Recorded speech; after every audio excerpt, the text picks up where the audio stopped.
तो जरा सोचिए, अगर मैं आपसे कहूं कि एक बातचीत पिछले 4000 सालों से चल रही है और वो आज भी जारी है। यह एक गहरी दार्शनिक खोज है जो हमारे द्वारा पूछे जा सकने वाले सबसे बड़े सवालों के जवाब ढूंढने की कोशिश करती है। और यही है भारतीय दर्शन। आज हम इसके वास्तविकता के नक्शे पर नजर डालने वाले हैं।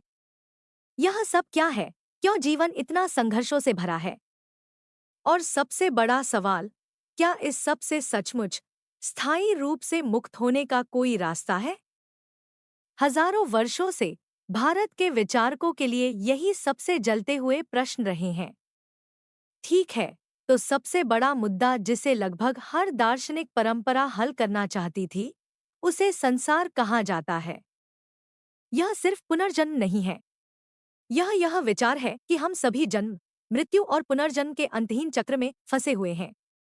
एक ब्रह्मांडीय चक्र जो बस चलता ही रहता है। और यह यात्रा एक चीज से भरी होती है, दुख यानी असंतोष या पीड़ा की गहरी अनुभूति। तो यह चक्र घूमते रहने का कारण क्या है? यहाँ आता है कर्म। जैसे किसी नैतिक भौतिकी का नियम, आपका हर कर्म, हर शब्द, हर विचार एक तरंग पैदा करता है जो आगे क्या होगा उसे तय करता है। और इसी तरह आप अगले जन्म के चक्र में बंध जाते हैं। अब अगर संसार जाल है और कर्म उसका इंजन, तो मुक्ति का तरीका क्या है? 4000 साल के इस पूरे खोज का अंतिम लक्ष्य है मोक्ष, पूर्ण मुक्ति, इस चक्र से हमेशा के लिए बाहर निकल जाना। लेकिन यह कैसे किया जाए? यहीं से रास्ते अलग होने लगते हैं। इस विशाल विचारपटल को समझने के लिए आपको जानना होगा कि शुरुआत में ही एक बड़ी दोराहे ने भारतीय दर्शन को दो धाराओं में बांट दिया, आस्तिक, वैदिक, और नास्तिक, नॉन वैदिक परंपराएं। अंतर बहुत। आस्तिक स्कूल कहते हैं, हाँ, वेद हमारे लिए प्रामाणिक है। नास्तिक स्कूल कहते हैं, नहीं, हम इसे मानते ही नहीं। हम नई शुरुआत करेंगे। ज्ञान प्राप्ति के साधन। आस्तिक वेदों के साथ साथ प्रत्यक्षानुमान, उपमान आदि को मानते हैं। वेदों की बात प्रमाण मानी जाती है। नास्तिक प्रत्यक्ष को सबसे अधिक महत्व देते हैं। कुछ स्कूल, जैसे चारवाक, सिर्फ प्रत्यक्ष को ही मानते हैं। वेदों का ज्ञान प्रमाण नहीं माना जाता। ठीक है, तो चलिए पहले आस्तिक मार्ग पर चलते हैं। यहाँ आपको 6 प्रमुख दार्शनिक प्रणालियां मिलती हैं। इन्हें दर्शनों कहा जाता है, जिसका शाब्दिक अर्थ है देखने के तरीके, और उन्हें इसी तरह समझना सबसे सही है। यह एक टूल किट की तरह है, जहां हर दर्शन आपको वास्तविकता को समझने के लिए एक अलग औजार देता है।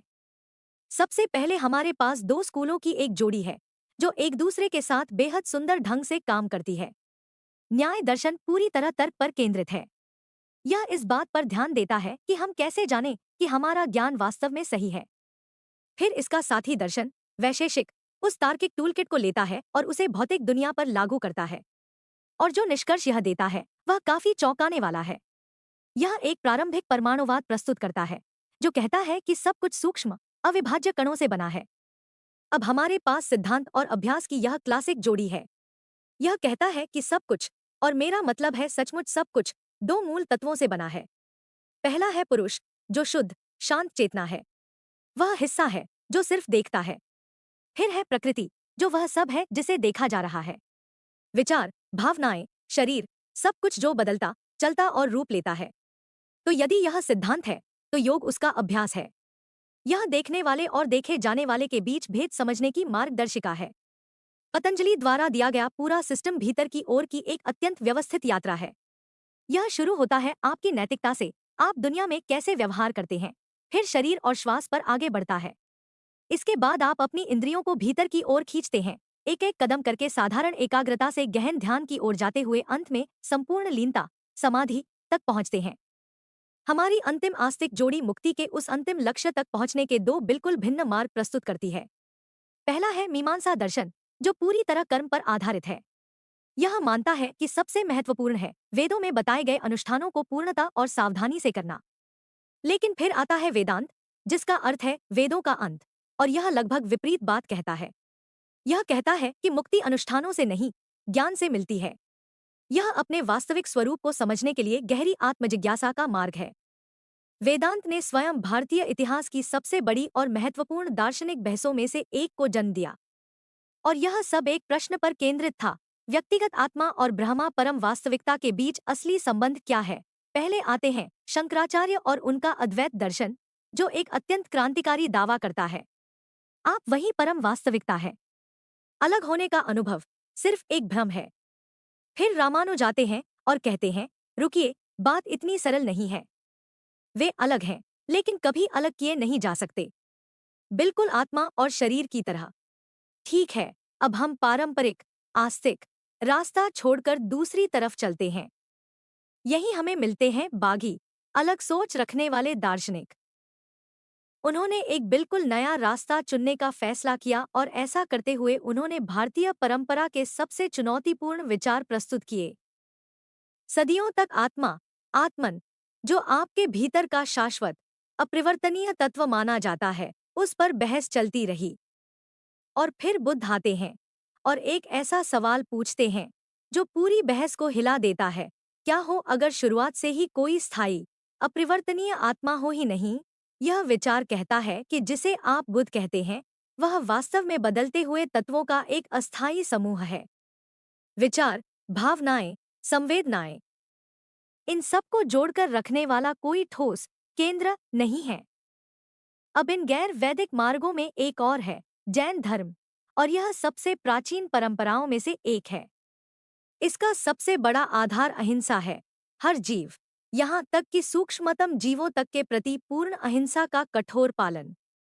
विचार यह है कि शाश्वत आत्मा, जिसे जीव कहते हैं, उस पर कर्म नामक भौतिक कणों की परतें जमा हो जाती हैं और उसे भारी कर देती हैं।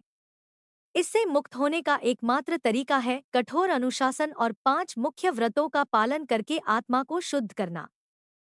यह कहावत, आज का कबूतर कल के मोर से बेहतर, चारवाक नामक दर्शनशाला की पूरी सोच को संक्षेप में बता देती है। ये भारत के प्राचीन भौतिकवादी थे और उनका संदेश था, कल की चिंता छोड़ो, अगले जन्म की भी छोड़ो। महत्व रखता है जो अभी है, यही क्षण। उनका मूल विचार था, जो दिखे नहीं, छुए नहीं, चखे नहीं जा सके, वह वास्तविक नहीं। और इसका मतलब था कि उन्होंने पूरी पारंपरिक मान्यताओं को खारिज कर दिया। कर्म, पुनर्जन्म, देवता, आत्मा, सब कुछ। उनके लिए चेतना सिर्फ दिमाग का एक उपोत्पाद थी। जब शरीर मर जाता है, बस वहीं सब खत्म। तो जीवन का उद्देश्य क्या है? आनंद लो। सबसे बड़ा लक्ष्य है अधिक से अधिक सुख पाना और दुख को कम करना, क्योंकि यही एक जीवन है जो तुम्हारे पास है। तो हम इन प्राचीन दार्शनिक युद्धभूमियों के बीच इधर उधर घूमते रहे हैं, लेकिन यह किसी म्यूजियम की सैर भर नहीं है। यह 4000 साल पुरानी बातचीत अभी खत्म होने से बहुत दूर है। ये विचार भारत से बहुत दूर तक पहुंचे और पश्चिम पर गहरा प्रभाव डाला, और आर्थर स्कोपेनहॉवर जैसे विचारक इनसे पूरी तरह प्रभावित थे। मनोवैज्ञानिक कार्ल जंग ने अपने मनोविज्ञान के सिद्धांतों को बनाने के लिए भारतीय अवधारणाओं का उपयोग किया। आज के वैज्ञानिक भी चेतना अध्ययन जैसे क्षेत्रों में नए विचार खोजने के लिए मन के इन प्राचीन मॉडलों की ओर लौट रहे हैं। तो हमने वास्तविकता के मानचित्रों की एक पूरी लाइब्रेरी देखी है ना? सख्त तर्कवादी से लेकर समर्पित योगी तक, और वर्तमान क्षण में जीने वाले भौतिकवादी तक, हर एक हमें एक अलग रास्ता देता है, हमारी पहचान से जुड़े बड़े सवालों के अलग अलग जवाब देता है। और इससे साबित होता है कि 4000 वर्षों से यह महान खोज किसी एक सही उत्तर को ढूंढने के बारे में कभी नहीं रही है। यह सवाल पूछते रहने के साहस के बारे में है। तो आपके लिए सवाल यह नहीं है कि कौन सा मानचित्र सही है, बल्कि यह है कि आप कौन सा मानचित्र अपनाकर खोज पर निकलेंगे।